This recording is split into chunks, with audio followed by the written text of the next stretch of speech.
Hello everyone, achieve your goals में आपका स्वागत है। आज मैं आपके लिए लाई हूँ यूपी कांस्टेबल एग्ज़ाम के लिए पूछे जाने वाले जीके के प्रश्न। तो शुरू करते हैं आज का वीडियो। पहला क्वेश्चन है, निम्नलिखित में से किस राज्य ने सबसे पहले पंचायती राज अपनाया था?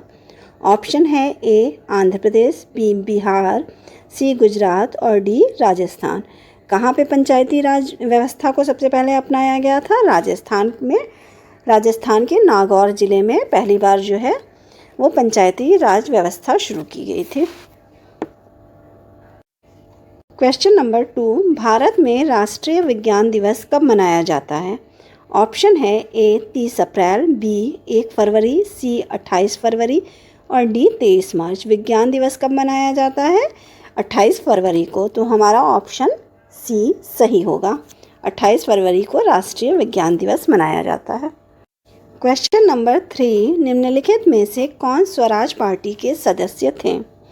ऑप्शन पहला है मोतीलाल नेहरू, दूसरा सरदार पटेल और तीसरा गोपाल कृष्ण गोखले। तो इसमें ऑप्शन में दिए हुए हैं पहला, दूसरा, ऑप्शन ए, ऑप्शन बी केवल एक, ऑप्शन सी 2 और 3 और ऑप्शन डी 1, 2 और 3। तो कौन कौन थे स्वराज पार्टी के सदस्य? मोतीलाल नेहरू केवल थे। इनके अलावा कौन था? चित्तरंजन दास थे। तो यहाँ पे सिर्फ मोतीलाल नेहरू का नाम है, तो केवल एक, ऑप्शन बी हमारा सही होगा। ऑप्शन बी केवल एक, मोतीलाल नेहरू जो है वो स्वराज पार्टी के सदस्य थे।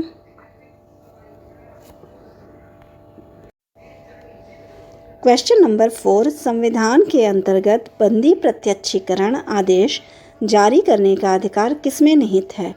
ऑप्शन है ए केवल उच्च न्यायालय, बी केवल उच्चतम न्यायालय, सी उच्च तथा उच्चतम न्यायालय दोनों और डी जनपद न्यायालय तथा उनके ऊपर के सभी न्यायालय।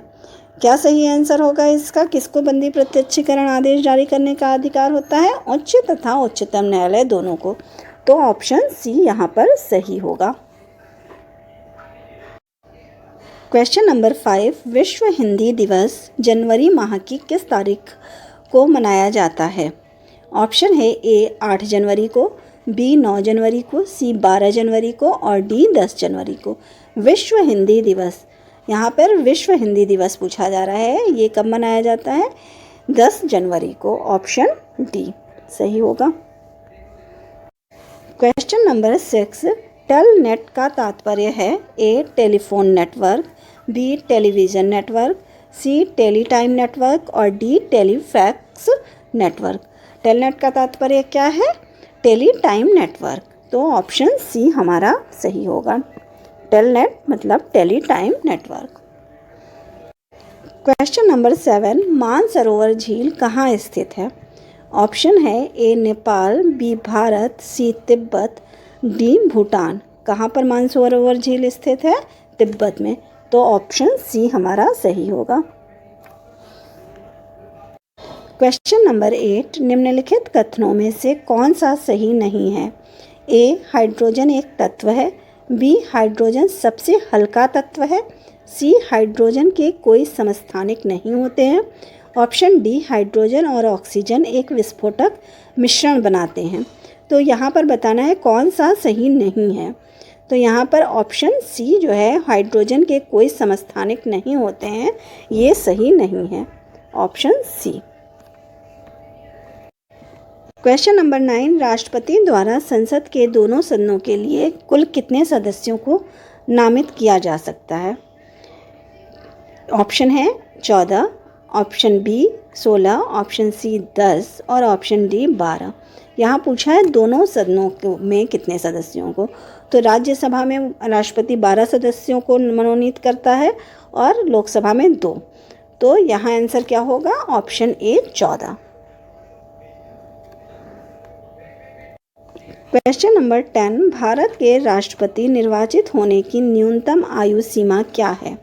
ऑप्शन ए 25 वर्ष, ऑप्शन बी 30 वर्ष, ऑप्शन सी 35 वर्ष और ऑप्शन डी 40 वर्ष। राष्ट्रपति निर्वाचित होने की न्यूनतम आयु क्या है? 35 वर्ष है। तो ऑप्शन सी हमारा सही होगा। क्वेश्चन नंबर 11, नकदी रिजर्व अनुपात किसका उदाहरण है? ए मौद्रिक नीति का, बी कर नीति का, सी कृषि नीति का और डी राजकोषीय नीति का। नकदी रिजर्व अनुपात जो है वो मौद्रिक नीति का उदाहरण है, तो ऑप्शन ए हमारा सही होगा। क्वेश्चन नंबर 12, औपनिवेशिक भारत में भारतीय विधवाओं के लिए शारदा सदन स्कूल की स्थापना किसने की थी?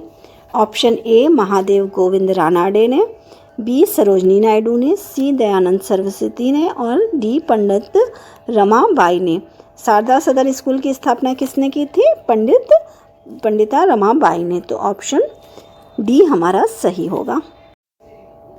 क्वेश्चन नंबर 13, बादल फटने का क्या अर्थ है? ऑप्शन ए मेघाच्छादित मौसम में फसल के बीजों का बोना, बी भारी तूफान के साथ असाधारण रूप से भारी बरसात, सी कृत्रिम वर्षा का निर्माण और डी आकाश में बादलों के बिखरे हुए टुकड़ों की मौजूदगी। क्या होता है बादल फटने का अर्थ होता है भारी तूफान के साथ असाधारण रूप से भारी बरसात जब होती है तो उसको बादल फटना कहते हैं, तो ऑप्शन बी हमारा सही होगा। क्वेश्चन नंबर 14, ओलंपिक खेल सर्वप्रथम कहाँ आयोजित किए गए थे? ए एथेंस में, ऑप्शन बी पेरिस में, ऑप्शन सी सेंट लुई में और ऑप्शन डी लंदन में। कहाँ शुरुआत हुआ था ओलंपिक खेलों का आयोजन सर्वप्रथम कहाँ हुआ था? एथेंस में हुआ था, तो ऑप्शन ए हमारा सही होगा। क्वेश्चन नंबर 15, फीफा के अनुसार वर्ष 2026 में विश्व फुटबॉल कप में कुल कितनी टीमें भाग लेंगी? Option A 36, option B 40, option C 48 और ऑप्शन डी 52।